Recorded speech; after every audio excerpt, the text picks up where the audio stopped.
So sort of Oren is the left brain to the right brain. And Oren sort of pioneered the Farm to Fork program in DC, looking at the solutions. So my sort of question to you, Dan, is what was the journey that got you from this fairly conventional restaurateur, and we've had this conversation, that took you to where you are now? Well, it's a fairly new program for me. Most of you have been in this a lot longer than I have. But 5 years ago, I was fortunate enough to be on vacation in St. Martin, and a dead sea turtle washed up on the beach. My 93-year-old mother has been an environmentalist on Longboat Key in Sarasota for many years, helping to launch loggerhead turtles. She's probably launched over 100,000 of them, and then all of a sudden this dead sea turtle washes up on the beach, and they found out that the turtle had actually swallowed a plastic bag that it thought was a jellyfish. And in my Soprafino Market Cafes in Chicago, we use about 500,000 of these same plastic bags every year, so I kind of put the two together and figured out that I was killing my mother's sea turtles, and that's not a good thing. So I decided to do something about it, and I went out to try to buy compostable or biodegradable t-shirt bags, carry-out bags, and I found out that they were 7 times more expensive than what I was currently using, the oil-based stuff, and that converted to a $30,000 a year hit to me, which I couldn't afford to take in my business.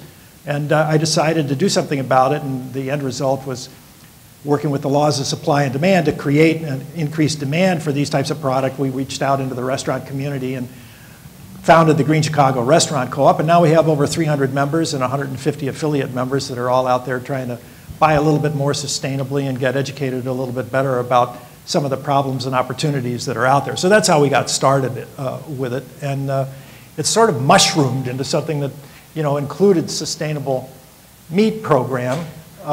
And my aha moment on that came with Robbie Kenner's film, Food Inc., 3 years ago. I watched this thing and made a commitment on the spot that we were going to change our beef program at one of our restaurants in Chicago, Pogue Mahon's, which is a quasi-famous locally for its hamburgers. And we sell about 500 pounds of fresh ground burger a week, and here I was selling commodity burger at $1.90 a pound, and I figured, well, I can't do this anymore. I just, if I'm going to buy off on what it is that Robbie's saying, I've got to get going on this. So I started looking for a more sustainable product, and to tell you that it was 3 times more expensive than what I was buying woke me up to some pretty serious problems that are out there. So we were able to make the conversion, and I'll be delighted to talk about some of that in a little bit, but I don't want to dominate the conversation. But Oren, tell us a little bit about your journey into where you find yourself today. Sure. Well, the restaurant business isn't exciting enough. We always got to look for new fun hobbies. But as a restaurateur, I had always been active with the Restaurant Association locally. And through that, I met Dave Robichaud from the Virginia Department of Agriculture at a networking event. And he said, you got to come out and visit some farms with me. And it was all pretty innocent at first. And then I got to start visiting some farms and realizing that a lot of the things that I had been told as a restaurateur, as a buyer my whole career, were probably not necessarily true about the meats we were purchasing. You hear the word all natural thrown around a lot. You hear the word free range. And then to go out and visit a farm where there's so much passion in how they raise their animals, and there's so much love and attention, and then to think about what we're buying just didn't make sense. And the animals are kind of number one, and we're all number two in the world that I was starting to learn about. But just like Dan, when I looked at the logistics costs, a restaurateur, a chef, typically at around midnight when the shift is winding down, you got that beer on the counter, and you're making your orders for the next day, and it's pretty easy to leave a message on the tape of your supplier and say, I need a box of tenderloins, I need a case of 4x4, 4x5 vine ripe tomatoes, and it's all there the next morning. It's like miraculous how this gets there. And what I realized is for me to try to change my own chef at our own restaurant, for us to change his behavior, and for him to be able to operate a program like this where we could buy meats from farms, we had to have logistics in place. And when I looked at the cost of doing that, as many people in the room who have helped me over the years can attest to, it's very expensive. And so I went out and I started garnering the support of like-minded restaurateurs who had always wanted to do this, but said, yeah, you know, I got this one farmer, you know, out in Culpeper, and he throws a steer in the back of his pickup truck, and we get it that, you know, a couple hours later. You know, that's how this was all being done. And I said, well, there's got to be a better way. So we started investigating logistics possibilities. We started meeting with processors, many of whom are in this room, Joe Cloud and Michael from Fauquiers, and we started realizing that there's an opportunity to have a pathway to the restaurants, and to, if a lot of restaurateurs can buy together, then we can actually do this and keep our logistics all in one truck. And over time, we were helped by DC Central Kitchen and Norman's Farm Market, and all these guys came in and had refrigerated trucks, and we figured out a way to work together. But at the end of the day, we decided that this was, you know, restaurateurs and myself especially are pretty good about not making a profit. So we decided that as much of this money was going to go to the communities as possible. And once I started seeing that what the problems were with the farmers on the farm, for instance, you go to a farm and they have an old ice cream truck hooked up to a generator that's keeping their ground beef frozen that they couldn't sell. You start saying, we're the problem. The buyers are the problem. We're not helping these farmers with a solution, and they're desperately selling ribeyes and tenderloins, fillets to chefs, just trying to get something sold. But at the end of the day, there's this whole mess of product that we're letting them leave on the table. So we made the commitment to buy whole animal. I would connect the chefs with the farmers. We do all these farm tours, rent vans, and go visit farms all over the place, and the chefs were able to see what some of the challenges are at the farm, and also recognize that farmers need to stay on the farm. If a farmer's at a farmer's market, they're not farming. And if we want good beef and good poultry, they need to stay on the farm. That's what they're good at. And that's why we said, let's buy the whole animal and we'll just figure it out. I mean, we're restaurateurs, we're chefs. We should be able to figure out how to use all the parts of an animal, and it kind of steamrolled from there. We ended up, to date, the program has changed and evolved over time, but we've spent well over $2 million, and that has gone directly to the communities that are producing the product, and that's what we want. And hopefully 10 years from now we could say, you know, a majority of our purchases are made this way. So just talking a little bit to that point, I mean, from my knowledge of your setup and Dan's, there's a slight difference in the way that it feels you can be a little bit more flexible. Dan, what are some of the challenges from your point of view? How many meals a day do you serve? Well, we're not as big as Helene. We serve about 20,000 meals a week in our little operation, which makes us about 1% the size of Helene's company. And so we're faced with a different set of problems. We can't drive the market. We can't call our suppliers in and say, look, you have to submit to Food Alliance protocols or animal welfare approved protocols. We can't drive that bus. We're not big enough to do that. So we're tied up in a little bit smaller market, and it's a little more problematic for us. We need about, just for example, in our Pogue Mahone's restaurant for burgers, we need about 500 pounds a week of burger meat, and to be able to source that on a continual basis, to get that continual source of supply was very difficult for us. We looked at a lot of local suppliers. Most of them were smaller suppliers that were only able to generate 1 or 2 animals a week. And a lot of them were taking those animals after fabrication and selling the major portions and a good majority of their product at farmers markets, because those markets can generate a premium price. So bringing that into a commercial level was difficult for us. Secondarily, getting the quality of the product was difficult for us, and still remains difficult for us. this is sort of an evolving program. Just remember what we're up against. And the commodity market controls 97 to 98% of the total beef production in the United States. 2 to 3%, if I got my statistics correct, is done on pasture, humanely raised, local produced product. And so to get that into the food system, the distribution mechanisms and the infrastructure are simply not in place to the level that Oren just alluded to. You pick up the phone, you call, you place your order, it shows up on your door the next morning. Those things don't exist right now to the degree that they need to in order for this movement to really grow. Fortunately, there are organizations like Jim Slama's Family Farmed that are working with us in Chicago to help create those supply chains so that we can have a better supply not only for animal proteins but for produce as well. So those supply chains, the quality issues, the consistency of product, and pricing structure all played together. We looked at over a dozen suppliers, including USDA Organic out of Venezuela. We went the whole route to try to find it. We finally wound up with a product line that we felt was consistent for us, that could deliver the quality on a regular basis. And after beating the hell out of Mark Wiston, we were able to settle on a recent decent price with American Grass-Fed or Crow Ranch. Patricia will be talking about their protocols a little bit later, but that product has been universally well received at our restaurant.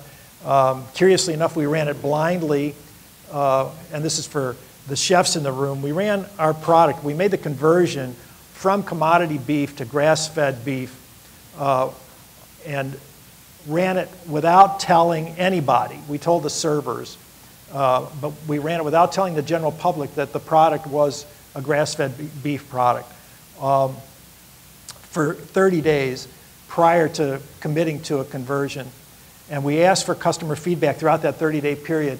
Everyone said, great, great, great, not a problem, terrific, terrific, terrific. It was only after we started telling people that it was grass-fed that they started saying that the flavor profile was different.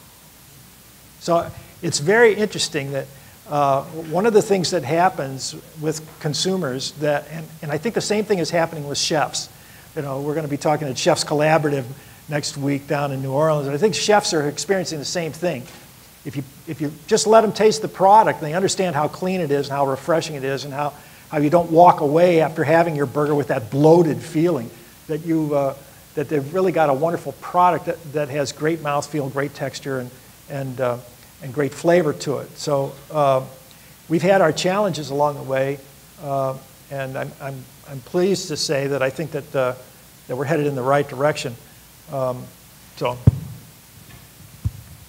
Yeah, thank you. I mean, I mean, I was part of that whole listening process as you went into the restaurant, and it was really interesting. And key here is, and you both alluded to this, is how we come from this single animal to being able to supply yourself on the grounds that we have potentially 9 billion people. I know we heard from Bob Martin earlier on that we can feed 10 billion people if we redistribute what we eat.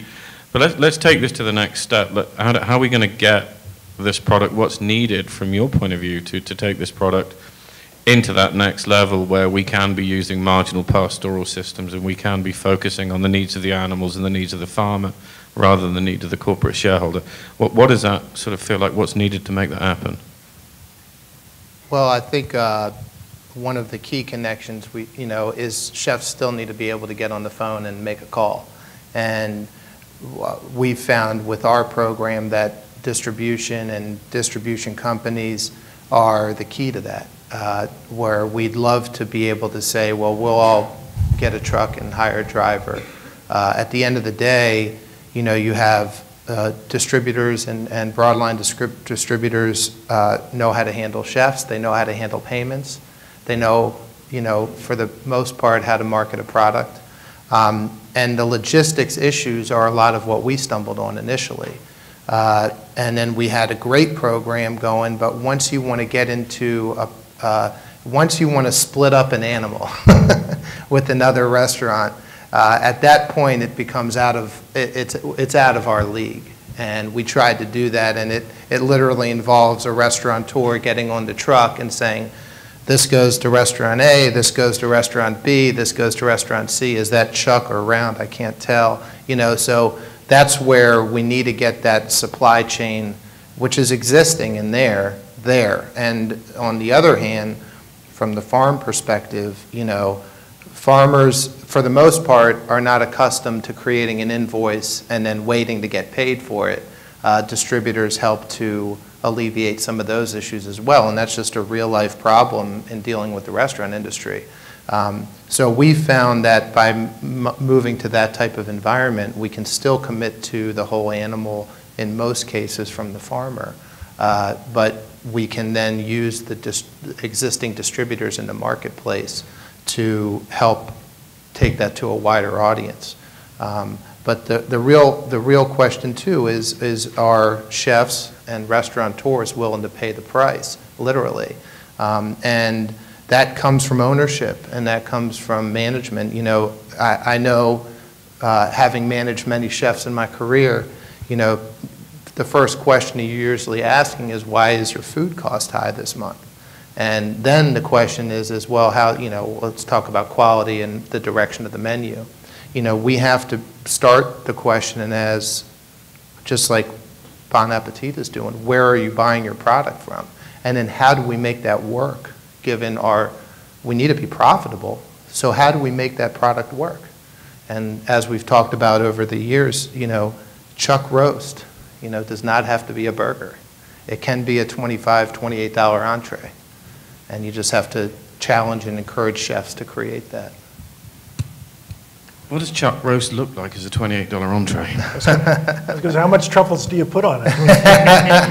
Just a little cinnamon, yeah, right, there you prunes, go. Apricots. I think there's a few takeaways on this that I think are important to make the transition. Number one, this entire market is in transition. It's in growth. Those of you that are ranchers out there understand that probably better than most of us. The truth of the matter is, as an end user here, my challenge to producers is to work with the infrastructure that's there. A couple of things come to mind. The supply chain is very, coming into Chicago, it's hard to get local stuff within 150 miles because most of the range out there has been, you know, planted with houses and not corn or vegetables, so it's 150 miles is a pretty tight local environment for us to work in. But the supply chains that are out there are important to take advantage of, and I think Helene alluded to this. The big guys are not the enemy. You know, Cisco and you know, some of the larger producers, U.S. Foods and larger distributors, they're not the enemy. And it's the ability of you producers out there to communicate with those distributors, to utilize their capabilities to reach out into the business community to make those connections work so that we can just pick up the phone and buy. There's not a lot of restaurateurs that have the time available to make it out to the farms and do all of this kind of stuff, particularly restaurateurs like myself that have, you know, 7, 10, 15 restaurants at one time. We're committed to making the program work, but our chefs need to be able to pick up the phone, and we need to be able to make that distribution system work for us. Second, I think it's critical that that producers of animal proteins understand that consistency of quality and consistency of production are key to having accounts that are my size and larger. It's great to have a small family farm where you're producing an animal every 3 weeks or once or twice a month, but at the end of the day, I need to have my product at the rate of 500 pounds a week, and if I'm not in a position to find a supplier who can generate that for me, that producer is going to be relegated to a one-off restaurant, a farmer's market, or another means of outlet. And that's an important aspect, I think, that producers need to understand, that that there's always going to be a market for the pastoral farmers market where the consumer, know your farmer, meet your farmer. I think that's all great. My level requires a different level of commitment from producers that are able to consistently supply me with not only consistency or constancy, but consistent quality. And those are difficult things on the production level to achieve, even at the small level, the 1% of what Bon Appetit does, the level that I'm at. So those are some of the challenges that are out there. And I think utilizing and making commitments or making contacts with some of the larger distributors is a great step towards resolving some of these issues so that we can get that consistency of supply if the rancher is capable of providing consistency in numbers from their ranch. I mean, I think you've hit the nail on the head. We have the space stations in the air. The trick is docking with it. Yep. Let's not throw the baby out with the bathwater. Cisco can move pretty much anything. KE can move pretty much anything. Yep. How do we dock with that space station, and how do we make that happen? The market is what it is. I mean, I've been fortunate to meet many great people, one of whom shared with me that many people rather like me think I'm from a different planet. And I'll admit to being from a different planet on the grounds that when I was born, there were 3 billion people on that planet. There are now 8 to 9 billion people on this planet. And it is what it is today. Unless we go out and, get rid of a couple of billion people, we have to feed them. And I think somehow we've got to do what we do now and bring that in so we can feed the world with what we've got and stop trying to achieve the impossible. But both of you, over the years, I've known you both, and it's been a blast. We've had some really tough conversation about what you're hearing from certain production systems about what may or may not be the truth in those marketing techniques, which leads us into number one is how do you figure out what's the right product? And I know we chatted about this last night. And then number two is how do you get the wheat from the chaff, as it were? Where do you find the real story? Because I think that's sort of fairly critical as we try and grow this. Well, for me, I mean, we're very fortunate. We have the Shenandoah Valley in our backyard. We've got, Maryland and Virginia are very dynamic agricultural communities, and there's infrastructure supporting that. And so when all we need to do is we need to find a trusted source to produce our products. We went out with the Farm to Table program. We created, with the help of Virginia Department of Agriculture, we created criteria, and we just said, if you meet these criteria, Mr. or Ms. Farmer, we can buy from you. And we were able to go out and visit those farms because they're not that far away. And we were able to shake hands and look farmers in the eye and say, yeah, we know you're doing it right. And where it's not so close, certification like AWA is very helpful because we know that somebody's out there checking that product. But for us in the DC area, there's really no excuses where you should be able to go visit a farm. If you want to do business with them, go shake their hands, go visit them.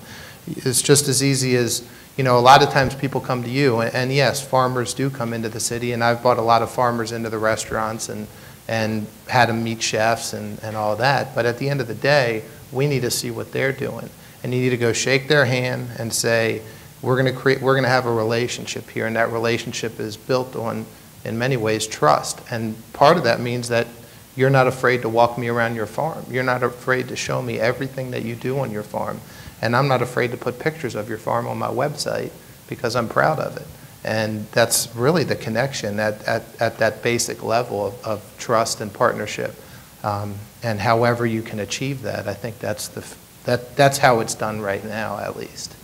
How do you take that one step further, though, for folks that, we've heard a lot about midnight making the phone call to the distributor. How do you get beyond being able to get to the farm? What does that picture look like when we talked about all natural, naturally raised, antibiotic-free, antibiotic more than? How does that look like if you're trying to make that buy decision? Yep. I think this is a very individualized question, and I think it's part of the reason why I started this State of the Plate conference back in Chicago, was to create that educational forum so that interested chefs and restaurateurs could come and understand some of the criteria that they are going to need to consider in order to make a decision as to what type of product they want to buy. If they want to buy a product that has used antibiotics until the last 120 days so that they get flushed out of the system so that somebody can say it's an antibiotic-free program, then that's their decision. They also need to make a decision on the basis of where are they going to prioritize. Are you a chef that's going to prioritize an animal welfare approved, the humane treatment of the animal first? Is it going to be first, second, or third? Where are you going to put antibiotic and hormone free? Where are you going to put flavor in the profile? Where are you going to put price in the profile? There's no one right answer for all of those criteria. And I just listed 3 or 4. There's dozens. Where do you put the sustainability? Where do you put the fair treatment of the workers? Where do you put organic in that profile? Each individual chef has his own criteria, and there's no one correct formula for any one of them. The problem becomes one of educating those individuals into what those terms really mean, and then being able to give them the tools to analyze the information that's coming from their potential suppliers to give them a comfort level that what it is that they are being told is in fact reality. And that's where it gets really, really tough in today's market. There is so much disinformation that's out there. And much of it is intentional by the suppliers, particularly on the commodity level.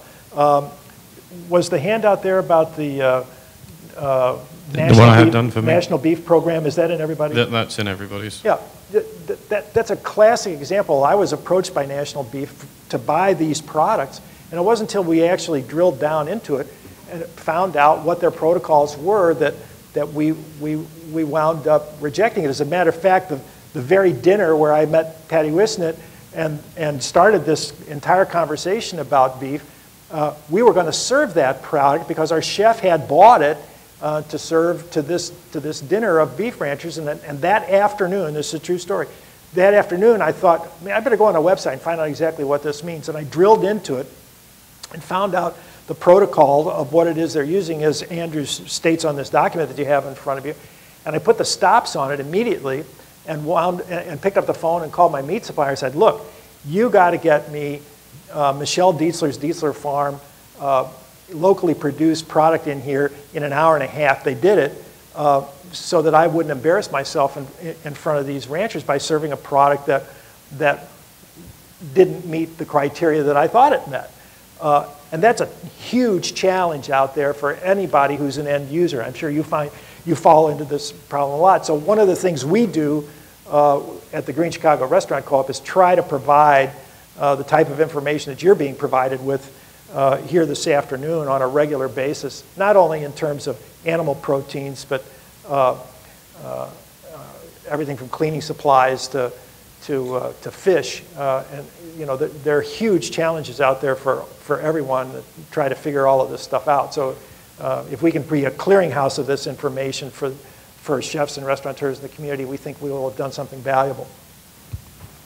Yeah, thank you. And just to blow our own trumpet, we've put the labeling guide for dummies in there, and it's a genuine attempt to clarify some of these claims.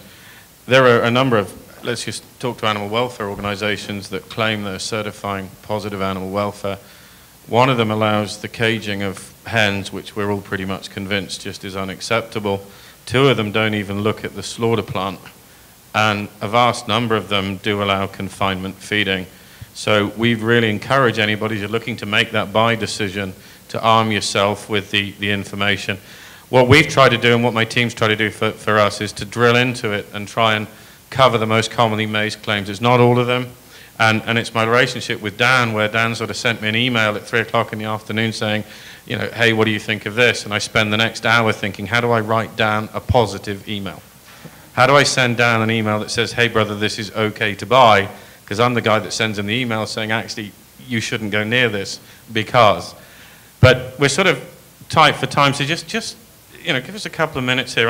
We're going to hear from some producers. We're going to hear from some processors and distributors.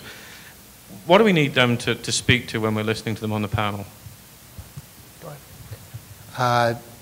As far as producers, we need to continue having the conversation with the buyer and the producer about what needs to happen, and then we need to take that message to the distributor and say to the logistics provider and say, this is what we need, this is what we're willing to do.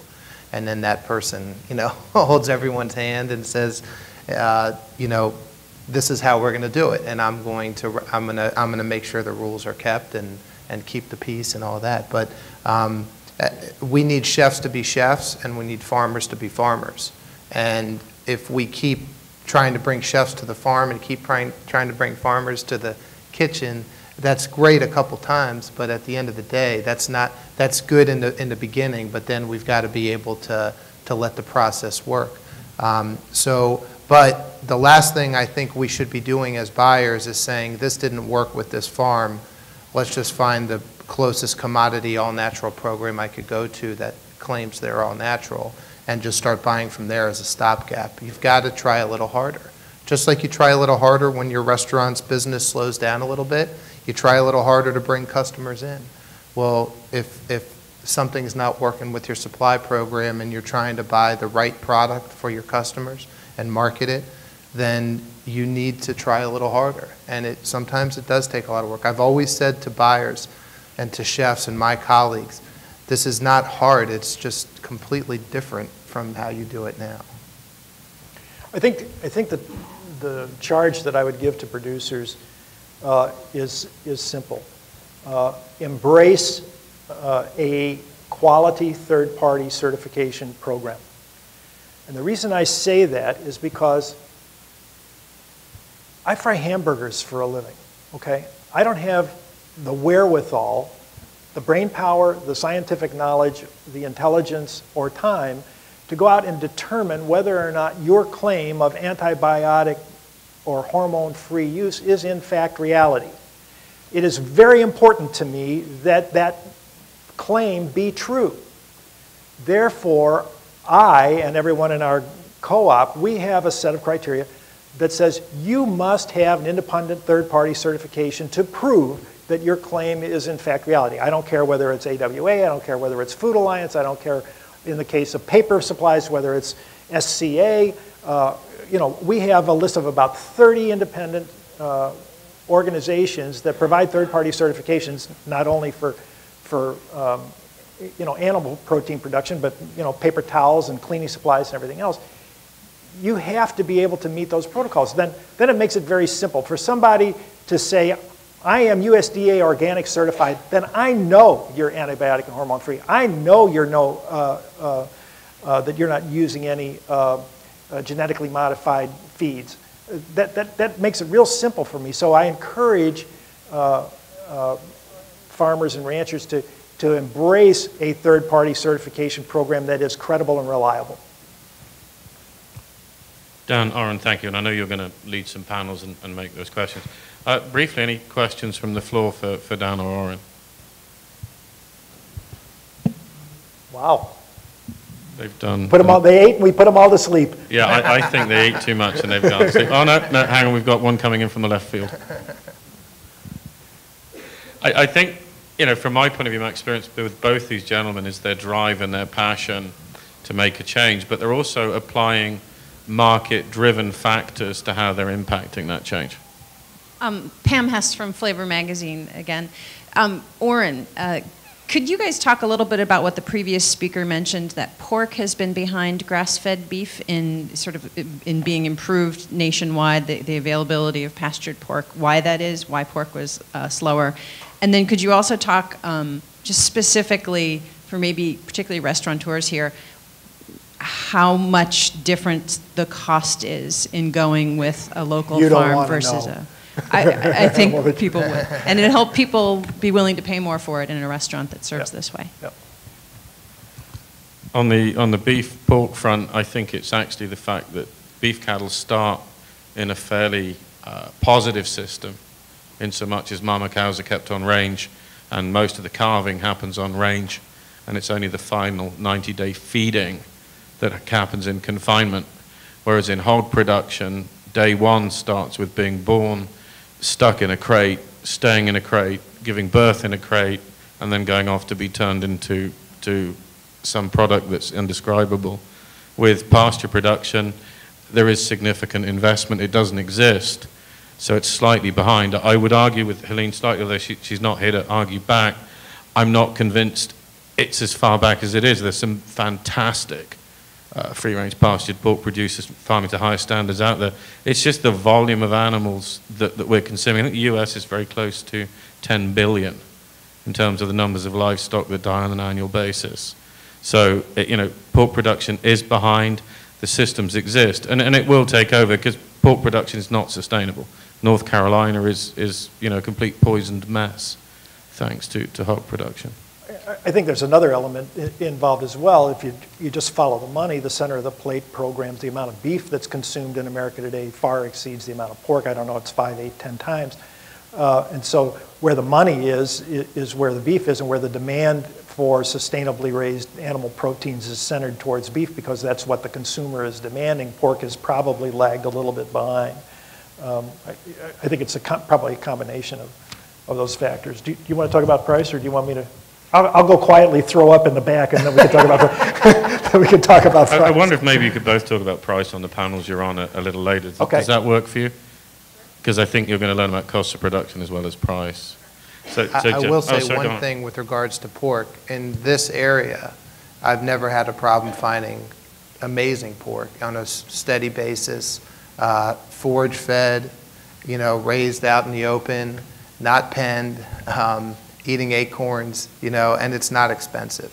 And as long as, now I was operating in this area, I don't operate breakfast restaurants. So if you're serving, 500 pounds of bacon a week, that might be a different story. But that goes to the whole menu engineering direction. Again, as restaurateurs and chefs, we need to learn how to engineer our menus. If that means you use a pork belly a little bit differently than just bacon, we've all seen that can be successful, then we can then use a whole animal purchasing program with pork. It's actually pretty easy, and lamb is easy as well. That's the easiest one of all. Just a 10-second answer to your question. When we started on the beef program, I was paying $1.80 for commodity product, and the initial prices that came back on grass-fed were $4.95.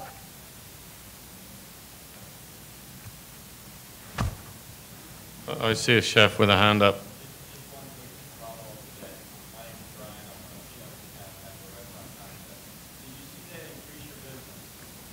When I switched to grass-fed. I was just telling Bob Martin, I'm supposed to stand up and say, our business at Pogue Mahone's in Chicago is 20% up this year over last year. And I attribute it all to the fact that we switched to Patty's grass-fed beef. And that you carry our seal. Right. I can't, our business is up. The product has been very well received. I made the tragic mistake of doing the anathema to the restaurant industry of decreasing the portion size from 9 ounce to 8 ounce and increasing the price at the same time, and we were able to survive. You can give Dan a grilling on the next panel on that subject. Gentlemen, thank you so much for what you've done and what you're going to do. Thank you.